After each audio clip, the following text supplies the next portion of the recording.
Hey guys, Jengar here. Welcome to today's tutorial, Boom and Zooming 101.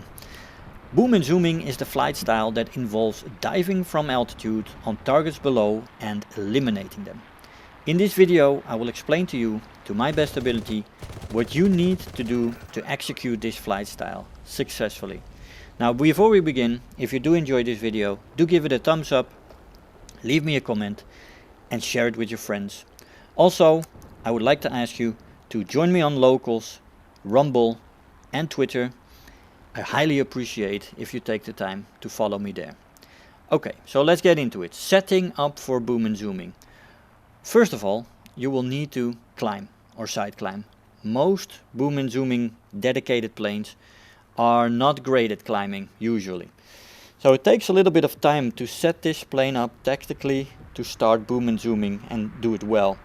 You need to get the altitude advantage. Preferably you want to be the highest plane. Now to do that you need to use your situational awareness to read the battle.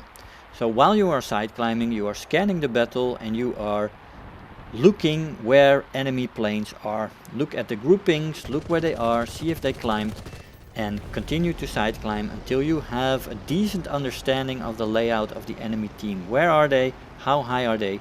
And is it safe for you to start boom and zooming, get into the middle of the map and start dominating the enemy team? You need to do this continuously because you want to stay the highest plane. You need to keep your energy advantage. Now what is an energy advantage? You having the highest energy state, which is either altitude or high speed. High speed can be translated to altitude and altitude can be translated into speed. So those two things are the same thing. They are energy and you want to have the highest energy state as a boom and zoomer. Preferably, of course, it's not always possible. Sometimes on the other side of the map, 30 kilometers away, there's somebody that's higher, but he's not a danger to you. So you can boom and zoom on your end of the map. So your energy advantage, you need to keep that and you guard that basically as a boom and zoomer. Now for that you need to have a good amount of quality decision making. Your tactical setup, where to begin and which targets to attack. So your decisions dictate whether you will be successful. And in the beginning you will not be good at that. It will be subtle, it will develop, you will become better at it with experience.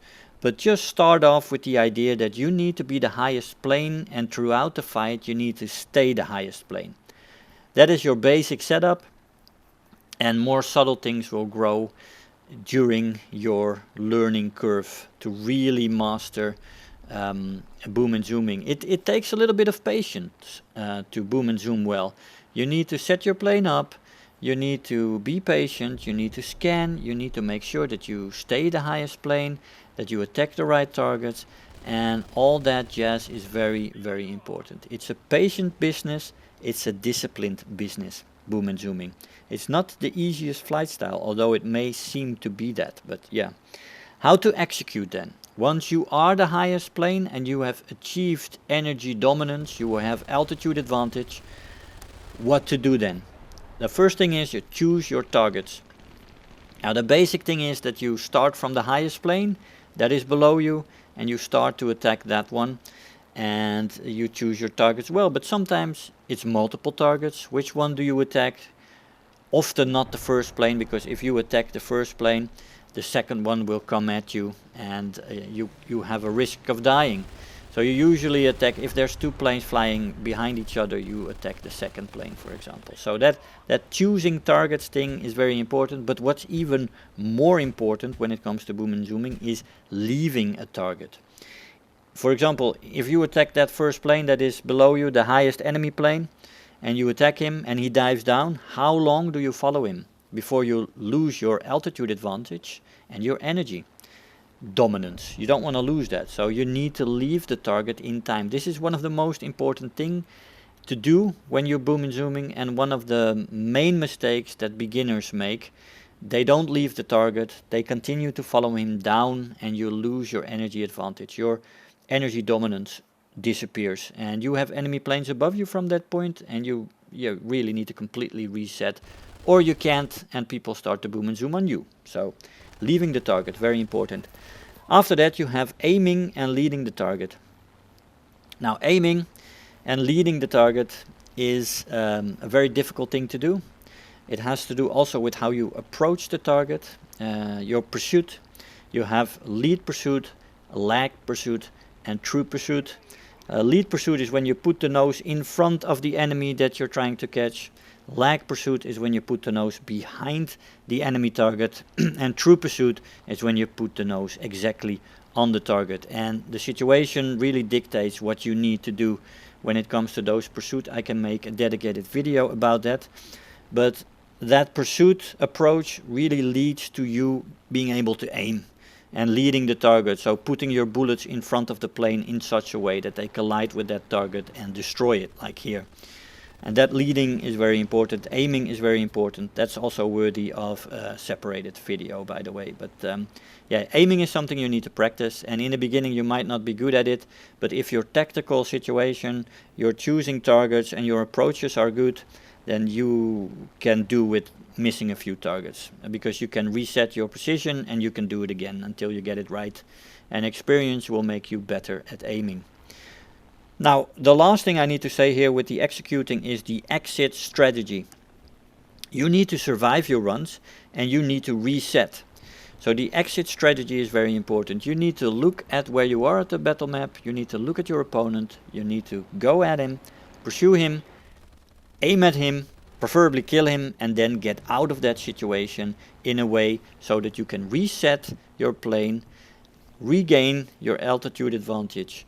With your high speed you can convert it to altitude again, and then you can boom and zoom again.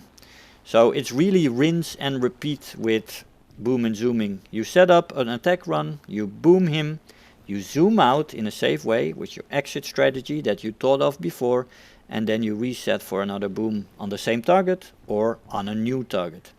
So that's where you go. Now for this whole process you need a certain mindset. You need to be disciplined, you need to be focused, and you need to be flexible. And more so with any of the other strategies with energy fighting and turn fighting. With boom and zooming, disciplinedness is very important.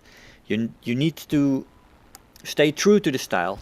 Don't stray too much and be disciplined. So after your boom, even if you miss him, you get out, you get back up, and you reset for another run.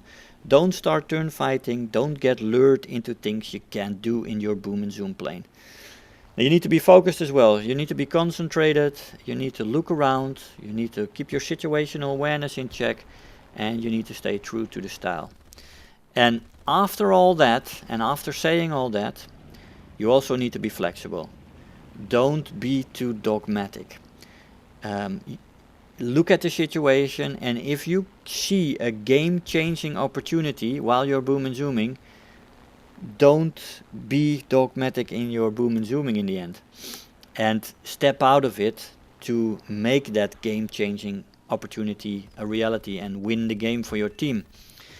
So that is very, it's a subtle thing, man. It's a subtle thing to move between disciplinedness, your focus, and still staying flexible, and move to another style if you have that opportunity. So when you see a nice grouping of planes that you could attack and they're a little lower than you would like, but it's like 2/3 of the enemy team that's still left, and you think you can make an attack run and get 2 or 3 of them, of course you have to step out of your boom and zooming, or step out of it half, you know. And continue after that and make the best of it. But if you can do that, you do have to step out of the style and take the opportunity, of course. I would always recommend it. So, okay, an overview. Setting up with side climbing, getting the right altitude advantage, keep your energy state up, reading the battle, situational awareness, and your decision making are very important for your tactical dominance and your continued tactical dominance throughout the fight. Then the executing, you need to choose your targets well, leaving them in time. Don't be lured to a lower altitude so you can't continue or that you lose your energy state. Aiming and leading the target, really helped by pursuing the right choices on pursuing the targets and tactics there with a lag pursuit, lead pursuit and true pursuit. Your exit strategy needs to be on point, where you can survive and you can reset for another boom and zoom run.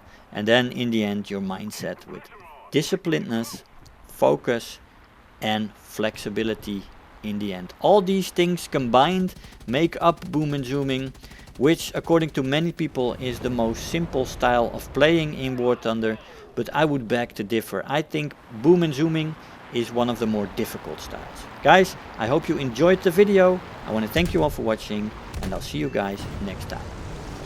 Bye bye. If you're new here, make sure to hit the subscribe button, become part of this community. If you are already a subscriber, don't forget to like the video, do leave me a comment, and if you really feel like helping out today, make sure to share the video with your friends and let them know about the channel.